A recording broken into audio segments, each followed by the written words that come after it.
Em 1 Samuel, capítulo 16, versículos 6 e 7,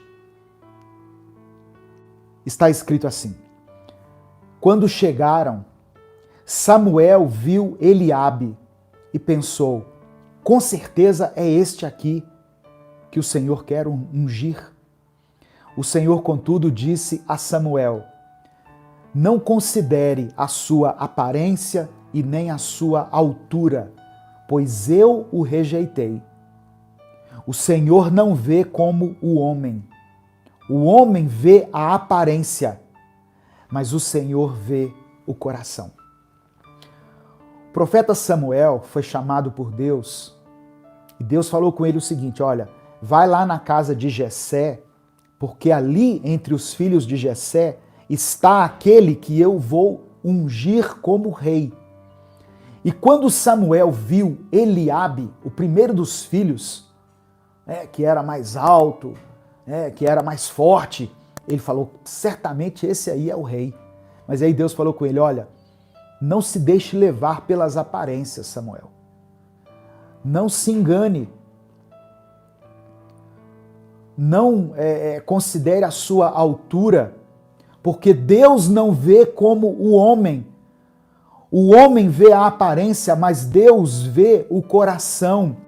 Então, meu irmão, minha irmã, Deus não vê como o homem vê. Quando a gente diz assim, os olhos do Senhor estão em todos os lugares, não é como se fosse um grande Big Brother, onde existem várias câmeras, né? E a gente está ali avaliando as pessoas, a gente está ali julgando as pessoas, considerando cada movimento das pessoas. Não. Os olhos do Senhor estão em todos os lugares, mas são olhos de amor, de compaixão e de misericórdia. São olhos de justiça, mas são olhos de compaixão. Deus não vê como o homem vê. Nós vemos de forma errada. Nós consideramos a aparência das pessoas. Não é verdade?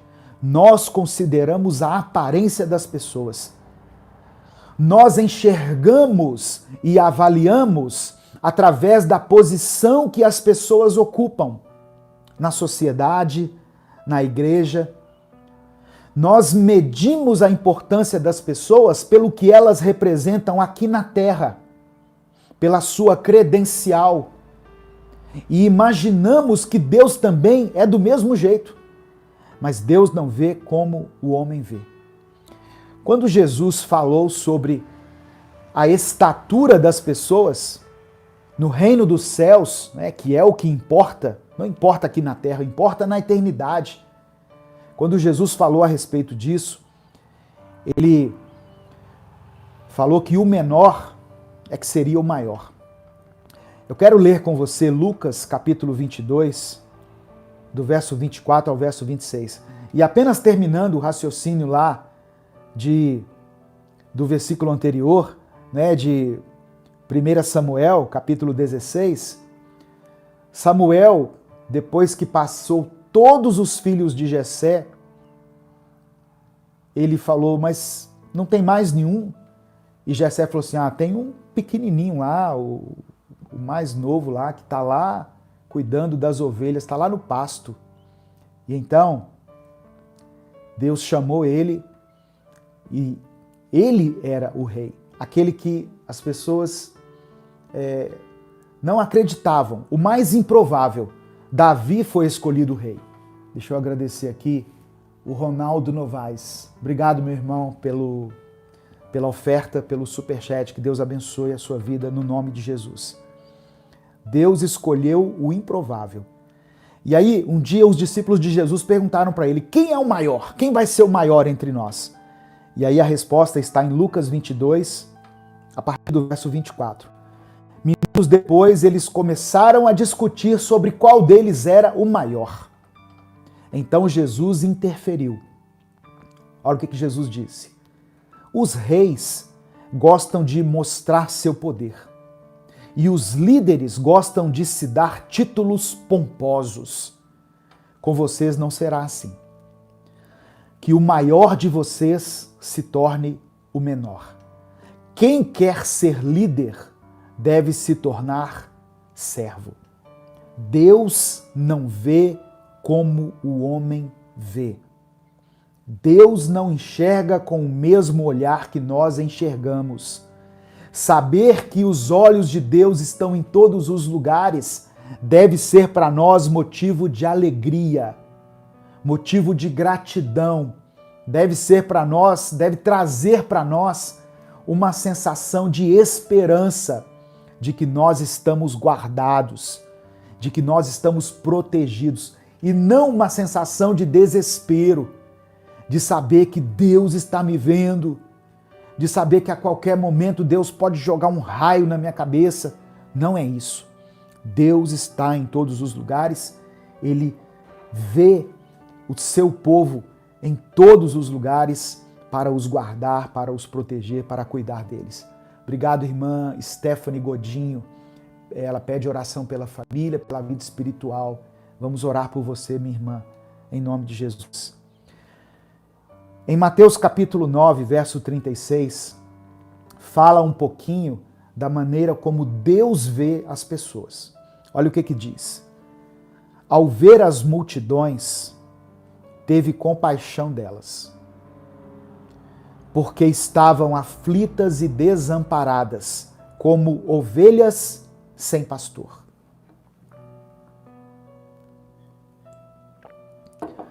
Nós enxergamos os perdidos como pessoas afastadas de Deus, muitas vezes com repugnância no nosso coração, né? Muitas vezes nós queremos ficar longe dessas pessoas, porque o fulano não é cristão, eu quero distância dele, aquela pessoa ali está afastada de Jesus e eu quero correr dele, porque nós vemos essas pessoas como uma ameaça para nós, para a nossa santidade, para a nossa integridade.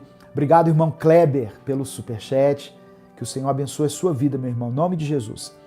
Mas a Bíblia diz que Jesus via a multidão perdida como ovelhas, só que como ovelhas que não têm pastor. É assim que nós devemos enxergar as pessoas. Jesus é Deus, e como Deus, Ele vê as multidões como ovelhas desgarradas, e é assim também que nós devemos ver as pessoas. Eu quero, meu irmão, que no final dessa mensagem você possa receber essa revelação, você possa compreender no seu espírito que os olhos de Deus estão sobre a sua vida, e não são olhos de condenação, mas sim olhos de amor e de compaixão. Essa foi a experiência de Jó. No meio de tantas provações pelas quais Jó passou, em Jó, no livro de Jó, capítulo 10, do verso 2 ao verso 4, olha o que Jó disse. Não me condenes. Jó estava numa conversa com Deus. Não me condenes. Mostra-me por que está em disputa comigo. Olha como Jó via o olhar de Deus sobre ele. Deus está querendo concorrer comigo. Deus está querendo disputar comigo. Sentes prazer em me oprimir, em desprezar a obra das tuas mãos e em favorecer o plano dos ímpios?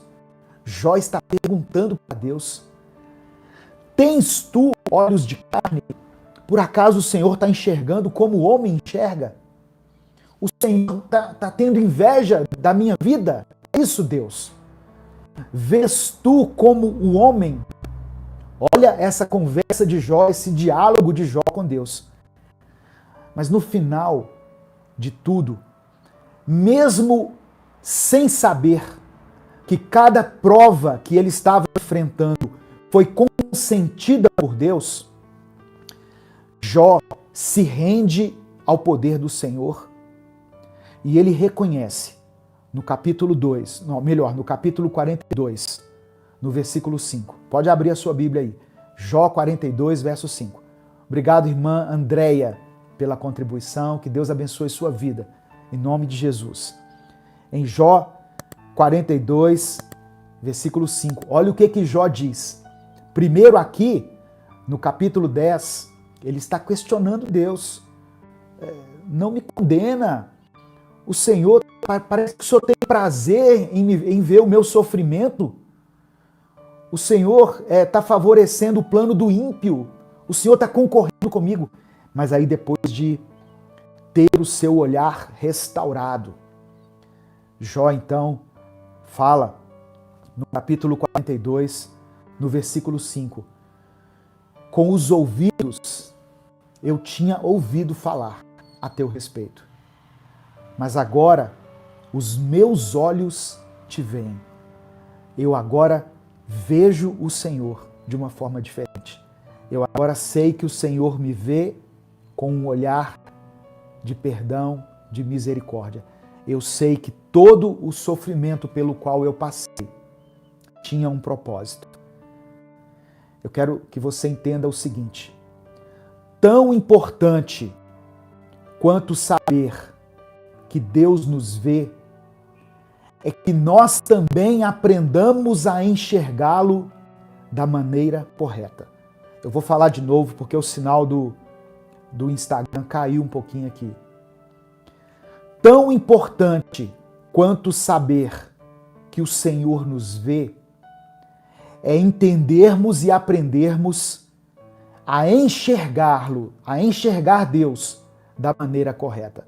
Obrigado ao irmão que se tornou membro aí. Que Deus abençoe você. Em nome de Jesus. Assim como Jó, nós podemos ter o hábito de buscar o olhar de Deus nos lugares de costume. Mas Jó descobriu que o Senhor o olhava de um lugar diferente. Jó se acostumou a ver o olhar de Deus na fartura, na alegria, nas festas que ele fazia junto com a sua família. Mas depois do sofrimento, ele aprendeu a ver o olhar de Deus na perda, na enfermidade, na tragédia, no caos. E isso é o que importa. Os olhos de Deus estão em todos os lugares. Ele está no lugar da sua paz. Ele está no lugar da sua tranquilidade. Ele está no lugar da sua fraqueza, da sua dor. Mas Ele também está no lugar mais improvável, naqueles momentos do seu dia, da sua vida, da sua semana, de você está em desespero. Deus está vendo você ali naquele momento. Os olhos do Senhor estão em todos os lugares. Em todos os lugares.